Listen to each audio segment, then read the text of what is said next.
রানীরহাট এলাকা থেকে যখন আমি মির্জাপুরের রোডে ঢুকছি, তো আমার ড্রাইভারও বলতেছে, হুজুর এই রাস্তা দিয়ে যাওয়া আমার সফর সাথী যারা থাকে, বললাম দোয়া করতে থাকেন, আল্লাহ তো আছে। কে আছে? আল্লাহ আছে, আমাদেরকে হেফাজত করার মালিক তো আল্লাহ। চৌমোহনী এলাকা যখন পার হচ্ছি তখন দেখলাম একটা গাড়ি যাচ্ছে। তো আমি আমার একটু ভিতরে সাহস হলো, ড্রাইভারকে বললাম ওই গাড়ির পিছনে পিছনে আপনি আমার গাড়িটা নেন, পিছনে পিছনে নেন। ড্রাইভার ওই গাড়ির পিছনে পিছনে নেওয়া শুরু করলো। এসে দেখলাম সামনের গাড়িটা হলো পুলিশের গাড়ি। আপনারা বলেন তো, যদি রাস্তায় পুলিশের গাড়ি দেখে তাহলে যারা এই সফর করে রাত্রিবেলায় তাদের সাহস একটু বাড়বে কি বাড়বে না? পুলিশের গাড়ি সামনেতে আছে, চিন্তা করলাম যে না, আলহামদুলিল্লাহ, আল্লাহ তাআলা আজকে বাঁচায় দিল, কোনো দুর্ঘটনা হবে না। কিন্তু কি দেখলাম, কিছুক্ষণ পরেই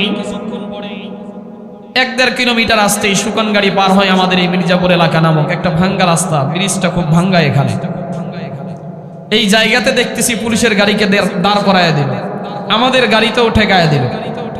লাঠি সোটা নিয়ে এসে কয়েকজন লোকজন আমাদের গাড়ির ড্রাইভারকে বলতেছে, আগে গাড়িটা বন্ধ কর, অতি দ্রুত লাইট বন্ধ কর। আমি মনে করছি, আমার সফর সাথীরা মনে করছে যে পুলিশরা মনে হয় আমাদেরকে জেরা করবে যে এত রাত্রে কই থেকে আসতেছে। সামনের গাড়ি হলো পুলিশ, এখানে তো অন্য কেউ আসার কথা না।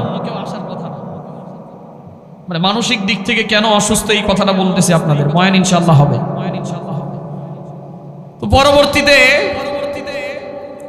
শুধু লাইট বন্ধ করার কথা বলছে এমন না,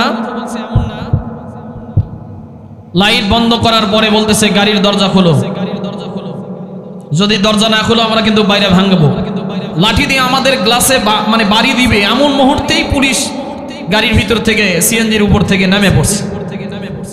মানে এই ডাকাতগুলো পুলিশের গাড়ি তাও অতটা খেয়াল করতে পারে নাই, কতটা অশিক্ষিত। মানে সিএনজি আর পুলিশের যদি ওই রকম গাড়ি হইতো তাহলে বুঝতে পারতো, কারণ সিএনজিতে দিয়ে তারা টহল দিতেছিল। পুলিশ নামার সাথে সাথে পোশাক দেখার পরেই তারা মনে করেন যে সেই দৌড়ের দৌড়। সামনে আমি তো কাঁপতেছিলাম, আমার কি রে, এটা তো আসলে তাহলে আর তার মানে এতক্ষণ পুলিশ ছিল না, এরা ডাকাত ছিল। পুলিশ বলছে ধর ডাকাতগুলো ধর।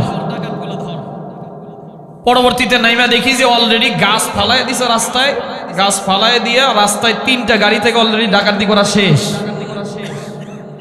3টা গাড়ির ড্রাইভার হেল্পারের থেকে মোবাইল নিছে, প্যাসেঞ্জারদের থেকে মোবাইলগুলো নিছে, টাকা পয়সা নিছে, তাদেরকে বুকে মানে মুখের ভিতরে বক্সিং মারছে, হাতের ভিতরে মারছে, রাম দেওয়া, আরো যেগুলো দেশীয় অস্ত্র ছিল, এই অস্ত্রগুলো দিয়ে তারা এক পর্যায়ে ডাকাতি করছে। যখনই আমাদের কাছে আসছে, আলহামদুলিল্লাহ, আল্লাহ তাআলার শুকরিয়া যে আল্লাহ তাআলা বড় ধরনের দুর্ঘটনার হাত থেকে আমাদেরকে হেফাজত করছে, আলহামদুলিল্লাহ।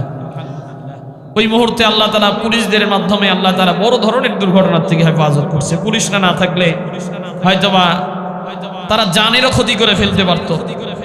মাল আর নিবে কি, আমরা তো ওই রকম বক্তা না যে 1-2 লাখ টাকা একবারে এক রাতে নিয়ে আসবো। হয়তোবা 10-20 হাজার টাকাই পাইতো, 2-4টা মোবাইল পাইতো, আরো 2-3টা ক্যামেরা থাকে, এগুলো না পাইতো।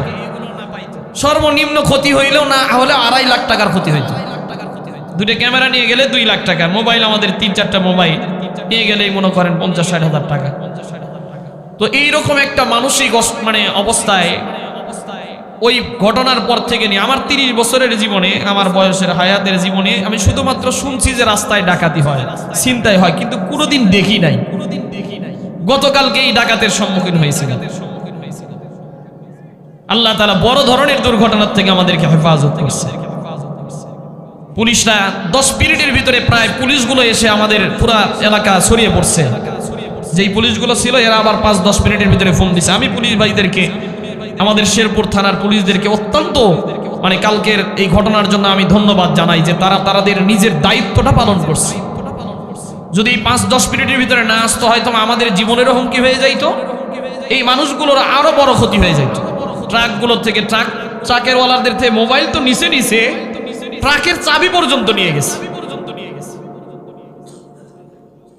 বর্তমান এমন একটা পরিস্থিতি আমাদের বাংলাদেশে চলতেছে, কথা বলেন।